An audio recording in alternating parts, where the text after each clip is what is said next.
आज की कहानी एक ऐसी लड़की के ऊपर है जिनकी आंखें नहीं हैं। उनकी आंखें किसी बीमारी की वजह से नहीं गई थी, बल्कि एक हादसे ने उनकी आंखों को छीन लिया था। इस लड़की का नाम है प्रांजल पाटिल। इस घटना ने प्रांजल को बुरी तरह तोड़ दिया था, लेकिन वह रुकी नहीं, बल्कि डटी रही और जूझती रही। इसका नतीजा ये हुआ कि आज वह देश की पहली नेत्रहीन IAS बन चुकी हैं। हाल ही में उन्हें केरल के तिरुवनंतपुरम जिले में पोस्टिंग मिली है। आइए जानते हैं इनके बारे में। प्रांजल पाटिल महाराष्ट्र के उल्लासनगर की रहने वाली है। वे पढ़ाई में बहुत अच्छी थी। जब वह 6th क्लास में थी, उस वक्त उनकी क्लास की एक स्टूडेंट से उनकी आंख में पेंसिल लग गई थी।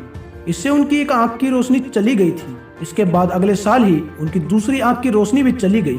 दोनों आंखों की रोशनी जाने के बाद भी प्रांजल ने हार नहीं मानी। उन्होंने ब्रेल लिपि के जरिए पढ़ाई जारी रखी। साथ ही उन्होंने एक ऐसे सॉफ्टवेयर की मदद ली जिसे वह सुनकर पढ़ती थी। इस तरह वह पढ़ाई करती रही और प्रांजल ने दिन प्रतिदिन अपने आप को मजबूत बनाया और उन्होंने IAS बनने की ठानी। हालांकि इससे पहले उन्होंने कई अन्य प्रतियोगी परीक्षाओं की तैयारी भी की थी, लेकिन उन्होंने अपना मुख्य फोकस IAS परीक्षा पर ही रखा। उन्होंने साल 2016 में पहली बार UPSC की परीक्षा दी। प्रांजल को पहले प्रयास में 733वीं रैंक हासिल हुई। रैंक सुधारने के लिए प्रांजल ने एक बार दोबारा प्रयास किया। उन्होंने दोबारा पढ़ाई करना शुरू कर दिया। इसी बीच प्रांजल को भारतीय रेलवे लेखा सेवा IRAS में नौकरी आवंटित की गई। ट्रेनिंग के समय रेलवे मंत्रालय ने उन्हें नौकरी देने से इनकार कर दिया। रेलवे मंत्रालय ने प्रांजल की 100% नेत्रहीनता को कमी का आधार बनाया था।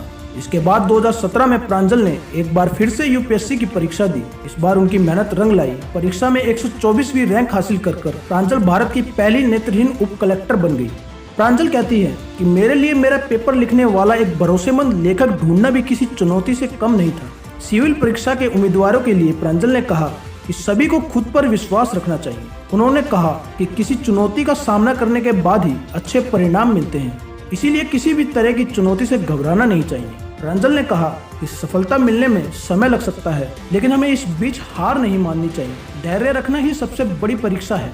IAS बनने से पहले प्रांजल की शादी हो गई थी। तब प्रांजल के पति LB पाटिल ने उनके सामने एक ही शर्त रखी थी कि वह पढ़ाई नहीं छोड़ेगी।